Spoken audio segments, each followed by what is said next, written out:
அஸ்ஸலாமு அலைக்கும் வரஹ்மத்துல்லாஹி தஆலா வபரகாத்துஹு. அஊது பில்லாஹி மினஷ் ஷைத்தானிர் ரஜீம். பிஸ்மில்லாஹிர் ரஹ்மானிர் ரஹீம்.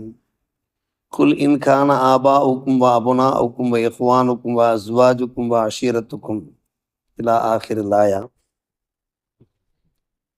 ஆமன்னா பில்லாஹ் ஸதகல்லாஹு மௌலானல் அலியுல் அதீம்.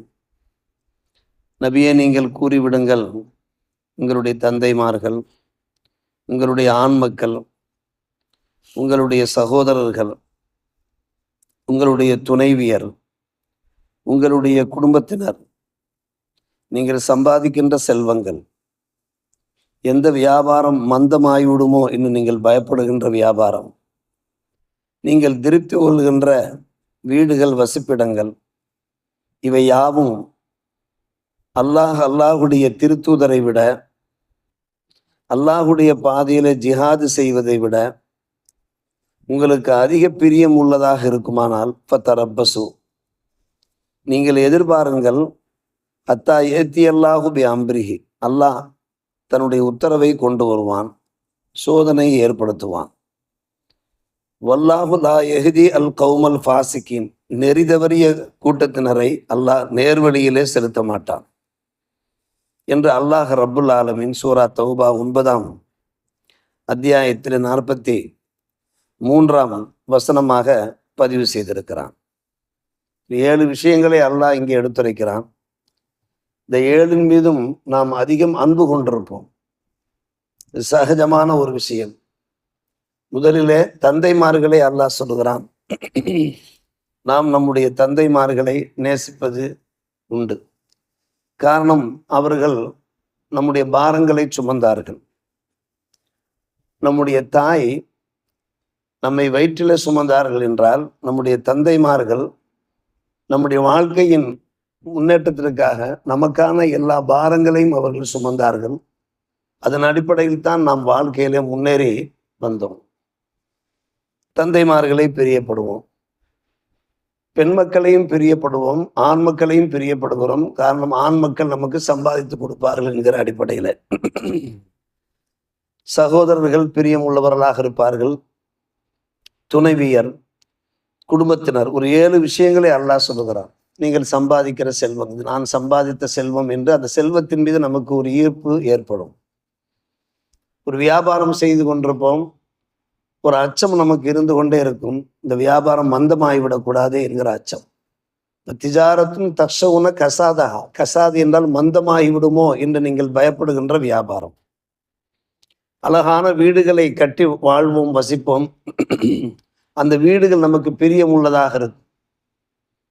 என்னுடைய வீட்டை வந்து பாருங்கள், அதனுடைய கூடத்தை பாருங்கள், அதனுடைய அறைகளை பாருங்கள், அதனுடைய சமையல் கட்டை பாருங்கள், அதனுடைய மாடியை பாருங்கள் என்றெல்லாம் நாம் நம்முடைய வீட்டை பற்றி மெச்சி பேசிக்கொண்டிருப்போம், சிறப்பித்து பேசிக்கொண்டிருப்போம். இது எல்லாமே உங்களுக்கு பிரியமானவைதான். ஆனால் இவை பிரியமானவையாக இருக்க வேண்டுமே தவிர அதிக பிரியமானவையாக இருக்கக்கூடாது. அளவிலா அன்பு, நிகரில்லா பாசம் என்று சொல்வார் அல்லவா, அப்படி இருக்கக்கூடாது. இவற்றை நாம் பிரியப்படலாம். அதிகம் பிரியப்பட வேண்டியவர்கள் அல்லாஹ், அல்லாஹுடைய திருத்தூதர், அல்லாஹுடைய பாதையிலே நாம் ஜிஹாது செய்வது. ஜிஹாத் என்றால் என்ன அர்த்தம்? நாம் தவறாக விளங்கி கொள்ளக்கூடாது. நம்முடைய நஃப்ஸோடு எதிர்த்து போராடுவது. எக்காலமும் முக்காலமும் நம்முடைய நஃப்ஸு ஏதாவது தீயதை தூண்டி கொண்டே இருக்கும். தப்பான வழிகளிலே நம்மை கொண்டு போய் சேர்க்க பார்க்கும். நம்முடைய நஃப்ஸுக்கு நாம் அடிபணிந்து விடாமல் வாழ்வது இருக்கிறது, அது ஒரு மாபெரும் ஜிஹாத். ஜிஹாதிலே மிக சிறப்பான ஒரு ஜிஹாது என்னவென்றால், மனசோடு நஃப்ஸோடு எதிர்த்து போராடுகின்ற அந்த போராட்டம் இருக்கிறதே, அதன் மாபெரும் ஜிஹாத் என்று ஹதீஸ் ஷரீஃபிலையும் நாம் பார்க்கிறோம். அல்லாஹ் இதில் என்ன கூற வருகிறான்? இந்த 7 விஷயங்களும் உங்களுக்கு அதிக பிரியமுள்ளதாக இருக்குமானால், யாரை விட? அல்லாஹ்வை விட, அல்லாஹ்வுடைய திருத்தூதரை விட, அல்லாஹ்வுடைய பாதையில அறப்போராட்டம் அல்லது மனப்போராட்டம் செய்வதை விட இந்த 7ம் உங்களுக்கு அதிக பிரியமுள்ளதாக இருக்குமானால் எதிர்பாருங்கள். அத்தா ஏத்தி அல்லாஹ் பி அம்ரி, அல்லாஹ்வுடைய சோதனை உங்களுக்கு வரும் என்று அல்லாஹ் எச்சரிக்கை செய்கிறான். அல்லாஹ் நம்மை காப்பாற்ற வேண்டும். இவற்றை பிரியப்படக்கூடாது என்று அல்லாஹ் சொல்லவில்லை. எப்படி நாம் தந்தைமார்களை பிரியப்படாமல் இருக்க முடியும்? பிள்ளைகளை எப்படி பிரியப்படாமல் இருக்க முடியும்? பிரியப்படுங்கள் என்று அல்லாஹ் தானே சொல்லுகிறான் குர்ஆனிலே. அல்லாஹ்வுடைய திருத்தூதர் தானே சொல்லுகிறார்கள். நாம் சம்பாதித்தானே ஆக வேண்டும், வியாபாரம் செய்துதானே ஆக வேண்டும், வீடு வாசல் கட்டித்தானே ஆக வேண்டும், பிரியப்பட வேண்டாம் என்று சொல்லவில்லை. அதிக பிரியமுள்ளவையாக இருக்கிறது. அல்லாஹ்வை நாம் ஒதுக்கிவிட்டோம், அல்லாஹ்வுடைய திருத்தூதரை நாம் ஒதுக்கிவிட்டோம், நம்முடைய நப்சுக்கு நாம் அடிபணிந்து போகிறோம் என்றால் விளைவு என்னாகும்? அல்லாஹ் சொல்லுகிறான், நீங்கள் அல்லாஹ்வுடைய புறத்திலிருந்து அதாபை எதிர்பாருங்கள். அல்லாஹ் நம்மை காப்பாற்ற வேண்டும். மனித சமுதாயம் அப்படித்தான் சென்று கொண்டிருக்கிறார்கள். அவர்கள் இந்த உலகத்தின் மீது கொண்டிருக்கக்கூடிய இந்த மோகத்தின் காரணமாக, இந்த 7 விஷயங்கள் மீது அவர்கள் கொண்டிருக்கக்கூடிய அளவிலா ஆசை காரணமாக அல்லாஹ்வை மறக்கிறார்கள், அல்லாஹ்வுடைய திருத்தூதரை மறக்கிறார்கள், இறை இல்லங்களை மறக்கிறார்கள், அல்லாஹ் ரசூலுக்கு கட்டுப்பட்டு வாழ வேண்டும் என்கிற சிந்தனை இல்லாமல் வாழ்கிறார்கள், ஹராமை ஹலால் ஆக்குகிறார்கள், ஹலாலை ஹராமாக ஆக்குகிறார்கள். இது மிகப்பெரிய பாவம் அல்லவா? நம்முடைய மார்க்கத்திலே ஹராம் அது ஹராம் என்றைக்கும் ஹராம் தான், ஹலால் அது என்றைக்கும் ஹலால் தான். மார்க்கத்திலே எல்லாம் தெளிவு இருக்கிறது, எது ஹராம் ஹலால் என்று பார்க்கிற போது நாம் என்ன செய்ய வேண்டியிருக்கிறது? அல்லாஹ் ரசூல் தான் நமக்கு மிக முக்கியமானவர். அவருடைய போதனைகள் பிரகாரம் வாழ வேண்டும். ஒருவரிடத்தில் 3 குணாதிசயங்கள் இருக்குமானால் அவர் ஈமானுடைய சுவையை பெற்றுக்கொள்வார் என்றார்கள் பெருமானார் ரசூலே கரீம் ஸல்லல்லாஹு அலைஹி வஸல்லம். முதலாவது விஷயம், அவரிடத்திலே இந்த உலகத்திலே படைக்கப்பட்டிருக்கக்கூடிய எல்லா படைப்புகளையும் விட அல்லாஹ் ரசூல் அவருக்கு பிரியமானவர்களாக இருக்க வேண்டும். நம்பர் 1. நம்பர் 2, ஒருவர் யாரையாவது பிரியப்படுவதாக இருந்தால் அந்த நட்பு, அந்த சகவாசம், அந்த அன்பு, அந்த பாசம் அது அல்லாஹுக்காக இருக்க வேண்டும். நாம் யாரை பிரியப்பட்டோம் என்றாலும் அது அல்லாஹுக்காக இருக்க வேண்டும். அல்லாஹுக்காக பிரியப்பட்டு அல்லாஹ்வுடைய வழியிலே அவனுடைய போதனை பிரகாரம் செல்ல வேண்டும். நம்பர் 3, நம்மிடத்துல ஈமான் வலுவாக இருக்கிறது. நம்மிடத்துல ஈமான் வலுவாக இருக்கிறது. அல்லாஹ் நம்மை நெருப்பிலிருந்து காப்பாற்றி விட்டான், நரகத்திலிருந்து காப்பாற்றி விட்டான்.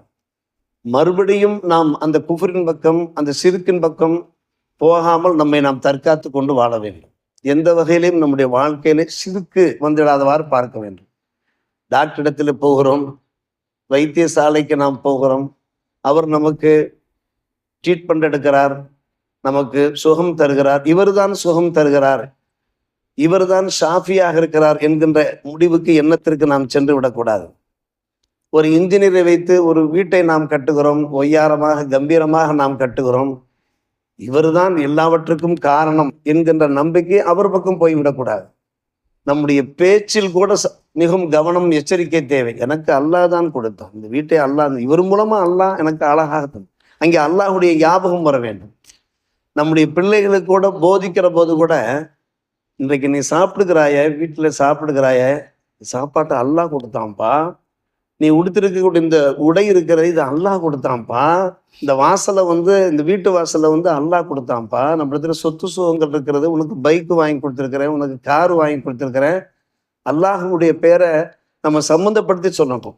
அதுதான் உண்மையான ஈமானாக இருக்க முடியும். இந்த 3 அம்சங்கள் ஒரு வருடத்துல இருக்குமானால் அவர் ஈமானுடைய இனிமையை பெற்றுக்கொள்வார் என்றார்கள் நபிகள் நாயகம் ஸல்லல்லாஹு அலைஹி வஸல்லம் அவர்கள். இந்த 3 அம்சங்கள் எந்த அளவுக்கு நம்மிடத்துல இருக்கிறது என்பதை நாம் பார்க்க வேண்டும். ஆனால் எத்தனையோ பேர் வாழ்கிறார்கள், முஸ்லிம்கள் 100லே ஒரு 5% அல்லது 10% என்று சொல்லலாம், அவர்கள் குஃப்ரின் பக்கம் நெருங்கி கொண்டிருக்கிறார், ஷிர்கின் பக்கம் அவர்கள் நெருங்கி கொண்டிருக்கிறார்கள், ஷிர்கான வேலைகளில் அவர்கள் ஈடுபட்டு கொண்டிருக்கிறார்கள், குஃப்ருடைய வேலைகளில் ஈடுபட்டு கொண்டிருக்கிறார்கள். எப்படி அதில் சொல்கிறீர்கள் என்று தாங்கள் கேட்பது நியாயம்தான். ஆம், நிறைய பேரை நாம் பார்க்கிறோம், இறை இல்லங்களில் இல்லாமல், மசாஜிதுகளில் இல்லாமல், வேறு வழிபாட்டு தலங்களில் இருப்பதை பார்க்கிறவர்கள் நம்ம இடத்துல சொல்லுகிறார்கள் அல்லவா, இது குஃபர் அல்லவா, இது ஷிர்க் அல்லவா. நாம் ஜியாரத்துக்கு செல்கிறோம், மக்பராக்களுக்கு ஜியாரத்துக்கு செல்கிறோம். அந்த ஜியாரத்துக்கு என்று பெருமானார் ரசூலே கரீம் ஸல்லல்லாஹு அலைஹி அவர்கள் சில விதிமுறைகளை ஏற்படுத்தியிருக்கிறார்கள். அந்த விதிமுறைகள் பிரகாரம் நாம் ஜியாரத்து செய்தோம் என்றால் எந்த ஒரு குற்றமும் கிடையாது. அதை தாண்டி ஓவராக வரம்பு மீறி போகிற போது அது ஷிர்கிலே கொண்டு போய் விடுமா விடாதா, அது குஃப்ரிலே கொண்டு போய் விடுமா விடாதா, யோசித்து பார்க்கிறோம் அருமை சகோதரர்களே, பெரியவர்களே.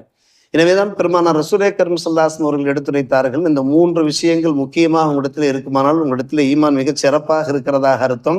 அந்த ஈமானுடைய அந்த ஸ்வீட்டை, அதனுடைய இனிமையை நீங்கள் நிச்சயமாக காண்பீர்கள் என்று சொன்னார்கள். மிக அற்புதமான ஒரு வசனத்தை இன்றைக்கு நாம் பார்த்திருக்கிறோம் சூரத்து தௌபாவிலே. 7 விஷயங்களை அல்லாஹ் சொல்லி இதை நீங்கள் பிரியப்பட வேண்டாம் என்று நான் சொல்லவில்லை. ஆனால் அல்லாஹ்வை ஒதுக்கிவிட்டு, அல்லாஹ்வுடைய திருத்தூதரை ஒதுக்கிவிட்டு, அல்லாஹ்வுடைய பாதையில ஜிஹாத் செய்வதை ஒதுக்கிவிட்டு, இவைதான் உங்களுக்கு முக்கியம் என்று நீங்கள் கருதினீர்கள் என்றால் எதிர்பாருங்கள், என்னுடைய தண்டனை உங்களுக்கு வரும் என்கிறான். என் தரப்பிலிருந்து உங்களுக்கு சோதனை அல்லாஹ் பாதுகாக்க வேண்டும். நம்மையும் நம்முடைய சமுதாயத்தையும் நம்முடைய தலைமுறைகளையும் எல்லாருமே அல்லாஹ்வுடைய திருத்தூதருடைய பாதையில நடப்பதற்கு அல்லாஹ் தான் நமக்கு அருள் பாலிக்க வேண்டும். கடைசியா அல்லாஹ் சொல்லுகிறான், நெறிதவறி சென்ற அந்த மக்களை அல்லாஹ் நேர்வழியில் செலுத்த மாட்டான். உங்களுக்கு எது நெறி, நன்னெறி எது என்று நாம் உங்களுக்கு சொல்லி கொடுத்திருக்கிறோம். எது சரி, எது தவறு, எது சத்தியம், எது அசத்தியம், எது உண்மை, எது பொய்மை என்பது எல்லாத்தையும் சொல்லி கொடுத்தும் கூட நீங்கள் நெறிதவறி சென்றீர்கள் என்றால் உங்களை நான் நேர்வழிப்படுத்த முடியாது. அப்படியே சென்று விடுங்கள் என்று அல்லாஹ் கைவிட்டு விடுவான். அருமை சகோதரர்களே, அல்லாஹ்வால் கைவிடப்பட்ட அந்த பாசிக்கீன்கள் கூட்டத்திலே நாம் சேர்ந்து விடவே கூடாது. அல்லாஹ் பாதுகாப்பானா. இந்த வசனத்திலே கிடைக்கின்ற அந்த அறிவுரைகள், அறவுரைகள் நாம் நம்முடைய மனசிலே உள்வாங்கி வாழ்க்கையில மிகவும் கவனமாகவும் எச்சரிக்கையாகவும் வாழ்வதற்கு அல்லாஹ் ரப்பல் ஆலமீன் எல்லோருக்கும் நல்ல புரிவானாக. வாஹிர் தாவானா அல்ஹம்துலில்லாஹி ரப்பில் ஆலமீன்.